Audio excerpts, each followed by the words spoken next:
Salom do'stlar, men bugun o'zimning ishxonamdaman. Bugun o'zimning ishxonamda oldingi ishlagan joyimda ishlayman. Bugun do'stimning tug'ilgan kuni, dam olish bo'lgani uchun men buni bugun o'rniga ishlayapman. Bugun men qanday shaurmani kesishimni, qanday shaurmani tayyorlashimni, qanday kassada turishimni, qanday xolodilnikka suv qo'yishimni, qanday tarvuzda kesib stakanlarga joylashtirishimni ko'rsataman sizga. Bu juda qiziq bo'ladi. O'zimda ishxonamni obzor qilaman, nima sotamiz, nima qo'yamiz, nima ish qilaman, qancha topaman, kuzatib boring. Rahmat. Tak do'stlar, hozir men ishxonam haqida qisqacha tushuntirmoqchiman, ko'rsatmoqchiman, qayerda ishlayman. Bu Moskva City. Men Moskva Cityga где-то 1,5-2 kilometr uzoqlikdaman. Metro Хорошовский. Bu tomonda yotoqxona bor. Bu tomonda yana zdaniyalar qurilyapti. Bu yoqda men ishxonam. Ishxonamda biz turk ishlaymiz. Ishxonam juda katta bo'lmagan kafe. Bu yerda morojniy bor. Bu yoqda qanaqadir sertifikatlar, halalni go'shtiki, sosiska, bu pishiradigan narsalar, bu shaurmaning retsepti. Har xil. Bizda ishxona halalni yoki halol sotiladigan hamma narsa. Go'shtlar, shaurmalar, somsalar, hamma narsa halol keladi, kolbasalar, somsalar ham. Bu yerda napitkalar, energetiklar. Bu yerda tortlar bo'lish kerak, tugab qolgan, kam qolgan. Yaqinda keladi, bugun kelsa kerak. Bu tomonda vipchkalar bor. Pirojki bor, bilyash bor, chiborik. Tak, pizza bor. Sosiska sir, xachapuri, pizza, samsa, tovuq go'sht, bidro. Ana bu yerda shaurmalar turi bor. Masalan, shaurma nonga mol go'shti bor, ikkinchisi free bor. Osh bor, men pishiraman. Keyin bu yerda tarvuz qovun ham sotamiz. Biz kesib, stakanga solib. Bu meni ishxonam. Bu men bilan ishlayotgan do'stim desam bo'ladi. O'zbek tilini ham yaxshi biladi, tojikchani ham yaxshi biladi. Tojikistonlik Isroil ismi. Bu yoqda kassa. Kassada klientlar bu yoqdan kirsa qabul qiladi. Obslujiv qiladi. Masalan, shaurma zakaz qilsa, biz u tomonda shaurma tayyorlab beradi. Hot dog ham tayyorlaymiz. Mana hot dog turlari ham bor bu yerda. Va bu yerda menyu bor. Menyuda har xil narsalar bor. Masalan, shaurma bo'lsa, shaurma, napitka desa, napitka. Bu yerda kofe apparatimiz bor, bu yoqda yana xolodilnik bor. Bu yerda ham yana kichkina xolodilnik bor. Tarvuz. Men asosan oldin birinchi kelganimda bu yerda kassada ishlaganman, ya'ni birinchi liniyada shaurma qilganman, kassada ishlaganman, bu narsalar xuddi bularda ishlaganman. Lekin hozir men orqada ishlayman. Narsalar pishiraman. Ko'pincha men xachapurilar pishiraman, sosiska, samsa, pizza. Почти 70-80% yerdagi narsalar pishiraman o'zim. Bularni ham oldin pishirdim, hozir pishirmayman. Sosiska, chiborik, bilyash, pirojki. Ishxonam shunday. Do'stlar, men hozir shaurmaga ishlatiladigan go'shtni kesib ko'rsatmoqchiman. Bu go'shtimiz tovuq go'shtidan. Ko'plar o'ylashi mumkin, mol go'shtidan. Bizda faqat tovuq go'shti ishlatiladi. O'zbekistonda, masalan, boshqa shaurmaxonalarda, boshqa joylarda mol go'shti ham ishlatilishi mumkin. Bizda oldin tayyorlangan mol go'shti, lekin hozir tayyorlamaymiz. Bizda ko'pincha tovuq go'shti yaxshi sotiladi, ham narxi mol go'shtiga nisbatan arzon. Hozir kesib ko'rsataman. Men san yaqinroqdan kesishni jarayonini o'rnatayapman. Boya uzoqroqdan oldim. Go'sht sovib qolgan. Turib qolib ketdi. Go'shtni kesib qo'yish kerak. Hoppa. Tushmadi.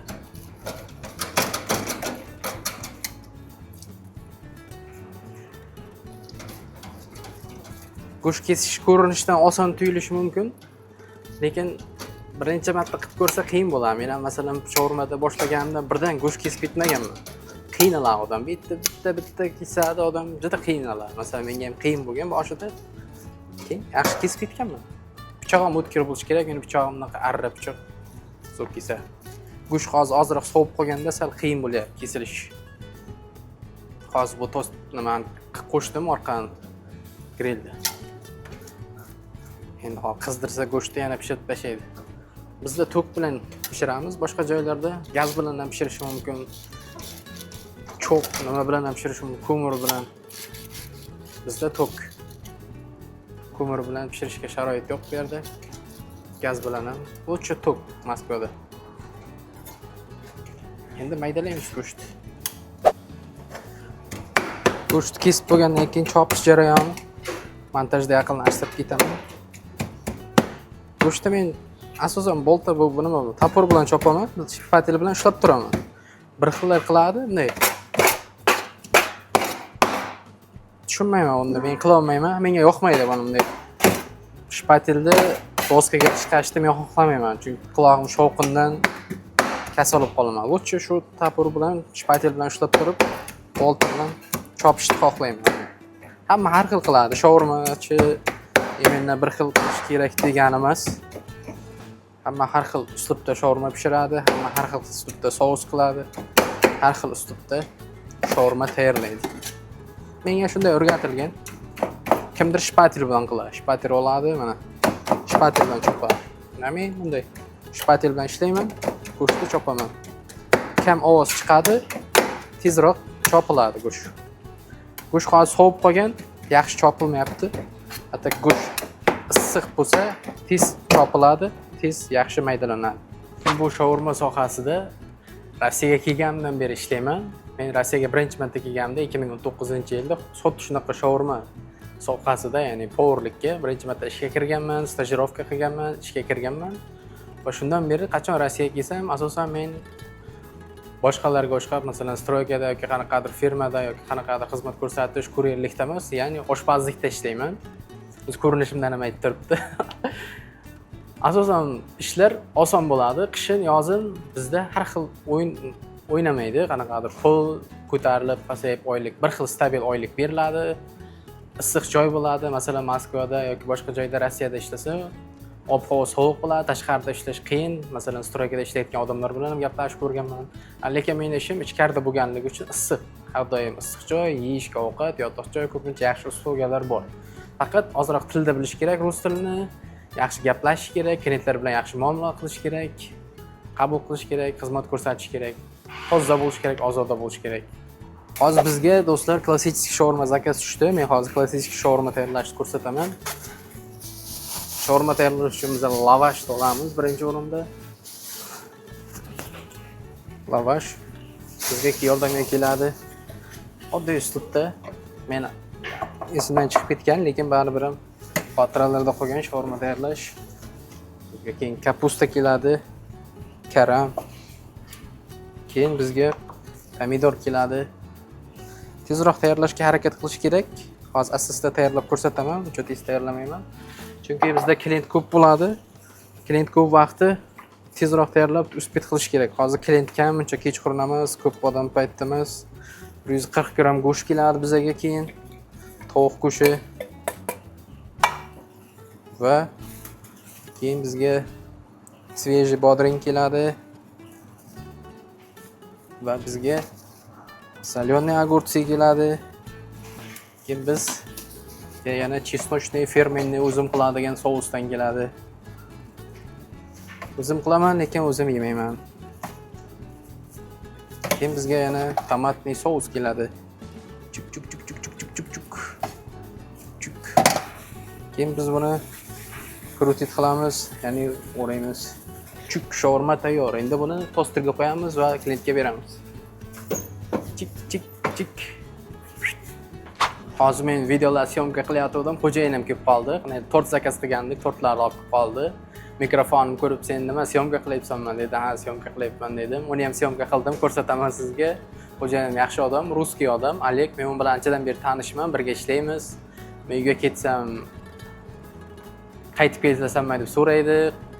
Qachon Rossiyaga kelsam, masalan, unga yozaman, "Kel" deydi, "Ish bor" deydi. Masalan, ishga kelib joylashaman, bu yerda postoyanno birga ishlaymiz. U masalan menga qachondir pul kerak bo'lsa, undan so'rasam, u behijolat menga yordam beradi. Qandaydir muammongiz bo'lsa aytsangiz, tushunadi sizni. Umuman olganda yaxshi odam. Men hozir shu paytgacha ishlagan bo'lsam, Rossiyada unday yaxshi insonni ko'rmaganman. Ya'ni ruskiy insonlar bilan shuncha birga ishlab, birga gaplashgan bo'lsam, oddiy xuddi o'zimizga o'xshagan odam. Alek. Do'stlar, biz ishxonada hozir tarvuz qovun mavsumi bo'lganligi uchun tarvuz qovun ham sotamiz. Tarvuz qovunni biz donovoy yoki kilovoy sotmaymiz, chunki biz dona kiloga sotsak, bizga bu qoplamaydi. Olib kelish, tushirish, ortish kichkina kafe. Biz buni stakanlarga sotamiz. Stakanlarga kesib, tarvuzni po'stlog'ini olib tashlab, maydalab klientlarga sotamiz. Klientlar keladi, olib ketadi. Bitta stakanni gramovkasi 400-450 gram. Bu 100 rubl edi. Tarvuz qovun 150 gram, 150 rubl edi. 400-450 gram qovun ham Hozir kunlar o'zi salqinlashib qolganligi uchun, ob-havo Moskvada pasayganligi uchun. Ko'ta. Ya, nima ish nima? Короче, ob-havo salqinlashib qolganligi uchun hozir skidkada sotilyapti. Tarvuz 60 rubl, qovun esa 100 rubldan sotilyapti. Hozir bizda qovun yo'q, faqat tarvuz qolgan. Tarvuzni olamiz, kesamiz, bo'laklarga bo'lamiz va buni idishlarga solamiz. Shu tartibda to'ldiramiz. Klientga biz xolodilnikda saqlaymiz, klientga beramiz va vilka beramiz. Klient ochib, olib yeydi. Tarvuz juda shirin, menimcha shu O'zbekiston yoki o'zimiz tomonlardan kelgan, adashmasam.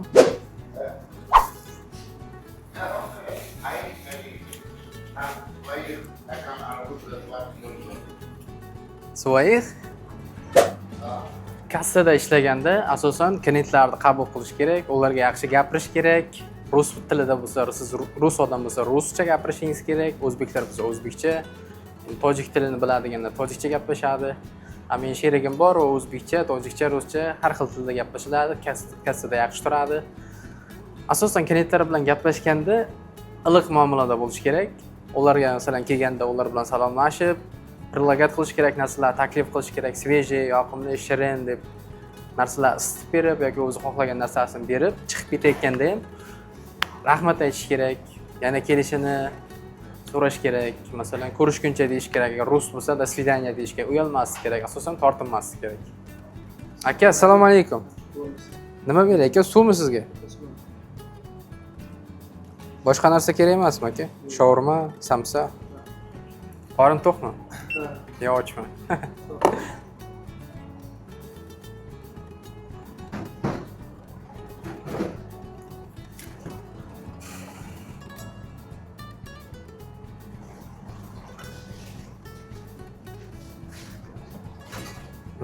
Chek kerakmi aka? Yo'q, beramiz. Sog' bo'ling aka, kelib turing, salomat bo'ling. Shunaqa muomalada bo'lish kerak asosan klientlar bilan. Qancha klientlar bilan yaxshi gapirib, yaxshi muomalada bo'lsa, klientlar bir kirgandan keyin yana qaytib kelishga harakat qiladi. Masalan, men o'ylayman, to'g'ri birinchi o'rinda bizda mahsulotimiz, masalan, samsa yoki shaurma shirin bo'lsa, yaxshi bo'lishligi kerak, lekin sizga yaxshi muomala, klientlarga bo'lgan hurmat bo'lsa, shuni evaziga ham odamlar sizni qaytib kelib, sizdan sotib olishga harakat qiladi. Shu narsalarga ham e'tibor berish kerak. Men ishda bo'lganligim uchun to'liq videoga ola olmadim, hamma narsani ko'rsata olmadim, lekin qo'limdan kelgancha harakat qildim. Videolar sizga yoqqan bo'lsa, like bosing, qo'llab-quvvatlang, kommentariyada izohlarni yozing. Bilaman, bu videolar ko'p odamlar ko'rmasligi mumkin, lekin men bu videolarni o'zimda xotiram, istoriyam uchun saqlab qo'yaman. Keyinchalik ko'raman, shu yerda ishlaganman, shunaqa xotiralarim bo'lgan. Shu narsalar men uchun juda muhim. Hammaga rahmat. Sizlar bilan Davlat.